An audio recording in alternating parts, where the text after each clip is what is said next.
Yes, sir, देवडी murder केसीन आयज लेटस्ट एक अपडेट आसा, नेमकी कितें ती? दिवडी मर्डर केसींनी accused number 9 Sunny alias Muttappa Nikode हाणें बेल घातलेली ऑनरेबल सेशन्स कोर्टान मेर्शे. त्याची बेल आयज रिजेक्ट जाल्या. त्याचे अजा खूप ग्राउंड्स आसले बेलीक. मेन ग्राउंड आसलो त्याचो की आनी एक को एक्यूज आसा भितर शरण बासू म्हणून. शरण बास ताका honourable हायकोर्टान bell Delhi.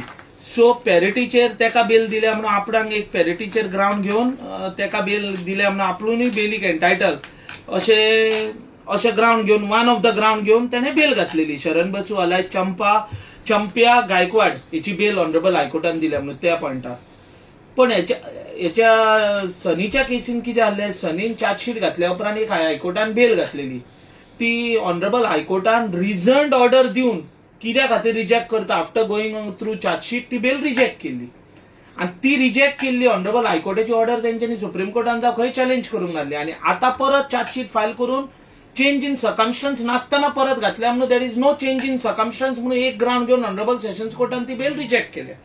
To be precise म्हणजे ऑनरेबल सेशन्स कोर्टान क्लियरली म्हटला पॅरा 43 ऑर्डरीच्या, if at all accused was 42 म्हणता, however this court cannot accept the said contention of learned advocate as granting bail to a co-accused cannot be a change in circumstances when his application for bail after filing of the charge sheet and framing of charge was rejected by the honorable high court.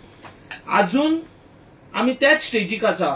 Chargesheet file केल्या आणि charge frame झाले त्याच स्टेजीक आसा. So ती stage cross जावंक ना, त्या खातीर तेका चेंज इन सर्कमस्टन्स ना वो एक ग्राउंड घेऊन ऑनरेबल सेशन्स कोर्टान त्याची बेल रिजेक्ट केल्या. दुसरी गजाल, त्याचो एक आर्ग्युमेंट असलो एक्यूज नंबर 9 की आपण ऍक्च्युअल मारपाक नासलो आणि जो शरण बासू गायकवाड ज्याची बेल जाल्या तो ऍक्च्युअल मारपाक आसलो. सो आपण त्याच्यापेक्षा बेटर फुटिंगार आसा त्या खातीर बेल दिवची. पण ऑनरेबल सेशन्स कोर्टान क्लियरली बरयला की ऑनरेबल हायकोर्टाची जी त्याची रिजेक्शनाची ऑर्डर आहा तेतून ऑनरेबल हायकोर्टान सिस्टमॅटिक सारखे चार्जशीटांसून त्याचा रोल किती असा तो सांगला. रायट फ्रॉम थ्रेटन केला तेन्ना तो त्यांच्या वांगडा असा. मागीर तो तांकां पळोवन गेल्ले एक्यूज तेन्ना पळोवंक आसा तांकां घेवन गेल्लो. आणि त्याचे एक्यूज नंबर 1 सीडीआर आणि एचडीएल फोन कॉल्स आसा. सो रायट फ्रॉम डे 1 तो ह्या कॉन्स्पिरसीन आसा. सो ह्या पॉयंटाचेर ऑनरेबल सेशन्स कोर्टान त्याची बेल रिजेक्ट केली. सो आता पर्यंत टोटल कितले अक्यूज आसा जेची अजून बेल जाल्ली ना? दोगूच एक्युजांची बेल जाल्या. एक शरण बासू गायकवाड आणि एक एक्युजाची बेल जाल्ली पण unfortunately he has expired. So what will be the upcoming? आता सद्याक आनी एक एक्यूज नंबर 1 मेन एक्यूज आसा पळय रामकृष्ण भालेकर त्याने बेल घातल्या. ती आता केन्ना तरी या 2-3 दिसांक आर्ग्युमेंट्स आहा त्याच्या.